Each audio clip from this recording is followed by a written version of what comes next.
उनखे पंहिंजे अंदाज़ सां लिखण जी कोशिशि कई आहे। हिन जो उनवान आहे असांजी सिपह सालार अमर सिंधु, सड़कियूं सॼी सुञ। ऐं ही किताब जंहिंजे हर अखर मां अमर सिंधुअ जो ही आवाज़, हीअ ललकार।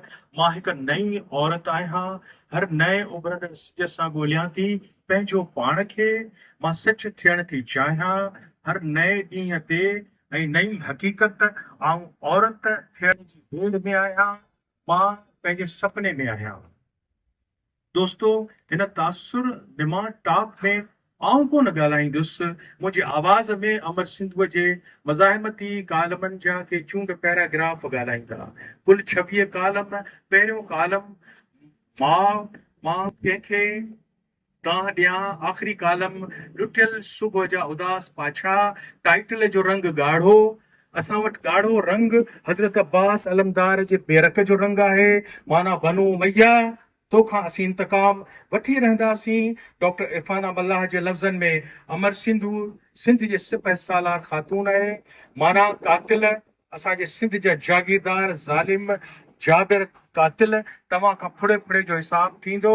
ऐं हाणे ख़ुदि अमर सिंधुअ जा अखर ॻाल्हाईंदा, आऊं कोन ॻाल्हाईंदुसि। उहो लिखे थी त औरत जी सुजाॻीअ लाइ सिंध जी औरत जी अखियुनि जा ॻोढ़ा मेड़ींदे, दाउनि खे वरजाईंदे, लाशनि जा टुकर मेड़ींदे मूं उन्हनि जी वारसी कई आहे, जिन खे पंहिंजे वारिसनि रत जे रिश्तनि मारे दफ़न करे छॾियो आहे। अमर सिंधुअ लिखियो आहे, हिननि कालमनि में मज़लूम औरतुनि जे दर्दनि जूं दास्तान आहे, दाहूं ऐं पुकारूं आहिनि। अमर सिंधुअ लिखियो, लफ़्ज़ ताक़त आहिनि, उन्हनि सां समाज जी नई तक़दीर लिखी सघिजे थी। अमर सिंधुअ जे हिन बयानीअ खां पोइ मुंहिंजो बयानो ॿुधो। सिंध में दोस्तो, वतन या इन जर्नल लिखण वारो पाण घणो करे बेअमल रहंदो आहे। सिंध में लिखण वारो घणो करे पाण बेअमल रहंदो आहे ऐं बंदूक में गोलियूं ऐं छेरा त भरे ॾींदो आहे, पर पाण मोर्चे में थम हणी वेठो हूंदो आहे। अमर सिंधु बाअमल कलमकार आहे ऐं जंहिं वटि कलम हिकु अलम आहे। हू तहरीक पैदा करे थी ऐं पाण सरापा एहतियाज बणिजी तहरीक जो हिसो बणिजी उभरे थी। कालम प्यार जे गुनाह में मारियल औरत अमर सिंधुअ जा लफ़्ज़, जिन में अमर पाण ॻाल्हाए थी। चवे थी, लाड़काने स्टेशन ते हुनखे भाउ जे नीयत जो अंदाज़ो थी वियो। हुन पंहिंजे साह खे बचाइण लाइ रेलवे ट्रैक ते ख़ौफ़ मां डोड़ पाती। हुन जिन हथनि सां भाउ लाइ दुआ घुरी हुई, उन्हनि हथनि सां पंहिंजी हयातीअ लाइ खांसि भीख घुरी, पर भाउ जी अखियुनि में रत लथल हो। सिंध में उन्हनि अखियुनि खे गैरती अखियूं सॼो वेंदो आहे, जिन में भेण जे क़त्ल जो जुनून सवार हूंदो आहे। इन कालम में अमर सिंधुअ जा पंहिंजा लफ़्ज़ ॻाल्हाइनि था। नीम क़बाइली सिंध, जिते मावरूं अॼु बि ॾकंदड़ हथनि सां दुआ कंदियूं आहिनि त पालणहार बेपनाह असीं तोखां दुआ था घुरूं त शाल न्याणी ॿार जी असांखे माउ न बणाइजांइ। उहा अमर सिंधु कालम मां कंहिंखे दां ॾियां में लिखे थी। ऐं संदसि पहिरां ॼण जमाल अबड़े जी कहाणी कार्य जो वर्क हुजे।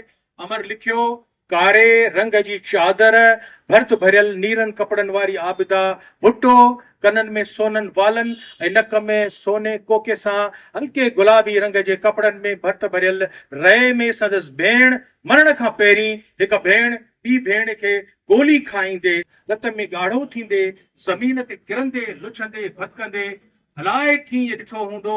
इन कालम जी एंड में अमर सिंधुअ लिखियो, समाज जे ज़ालिम रीतुनि पारां हथूं ओरांगण जी इहा इबरतनाक सज़ा हुई, जेका सिंध जे समाज अज़ल खां औरत जे लाइ मखसूस करे छॾी आहे। कालम पोपट ऐं 15 न्याणियूं आर्टिकल में अमर सिंधुअ लिखियो, सिंध बलोचिस्तान पट्टीअ जे ॻोठ असीर कलंदराणीअ में गदह खे चाकराणी बुकिटिन जे कुते चक पातो। कुते खे सबक सेखारण लाइ कलंदराणी कबीले जे माण्हुनि फायर करे चाकराणी बुकिटिन जो कुतो थॾे ते मारे विधो। मौत में कुते जो मालिक पलांत करण लाइ कलंदराणी कबीले जे माण्हुनि खे केतिरनि खे ढाहे विधो।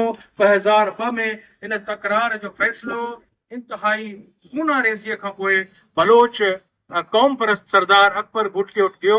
हुन 55 लख चाकराणी बुकिटिन खे ॾंड विधो ऐं उन सां गॾोगॾु अकबर बुगटीअ चाकराणियुनि खे 15 कुंवारियुनि नींगरियुनि जा संग कलंदराणियुनि खे ॾियण जे लाइ हुकुम कयो। ऐं दोस्तो अवां ॾिठो सरदार अकबर बुगटीअ जे जरगे जो इहो फ़ैसिलो, जंहिंमें कुते गॾह खे जक पातो ऐं मोट में 15 न्याणियुनि खे भेंट चाढ़ियो वियो। अमर सिंधुअ लिखियो फ़क़ति औरत ई औरत ते होई सघे ऐं गॾोगॾु हीअ सिट बि लिखी त बिटे मयार जे अख़लाक़ियात रखंदड़ समाज में निजात फर्दन वसीले न पर गॾियल अवामी शऊर सां ई मुमकिन आहे। ऐं हाणे पुॼाणीअ ते अमर सिंधुअ पारां पॉइंट ऑफ डिपार्चर इन किताब जो वो लिखे थी त समाज जे हर फर्द खे ॿुधाइजे त समाज जी तब्दीली औरत जे समाजी तब्दीलीअ वारी वेड़ खां सवाइ नामुमकिन आहे। ऐं यकीन करियो सिंधी समाज जे मर्द जॾहिं इहो सम्झी वरितो त समाज जी तब्दीली ऐं औरत लाइ आजपीअ वारी वेड़ पंहिंजे फ़ैसिला कुन मरहले में पोइ दाख़िल थी वेंदी, जॾहिं फर्द ऐं मर्द ऐं पूरो मुआशिरो उन में हिसो वठंदो।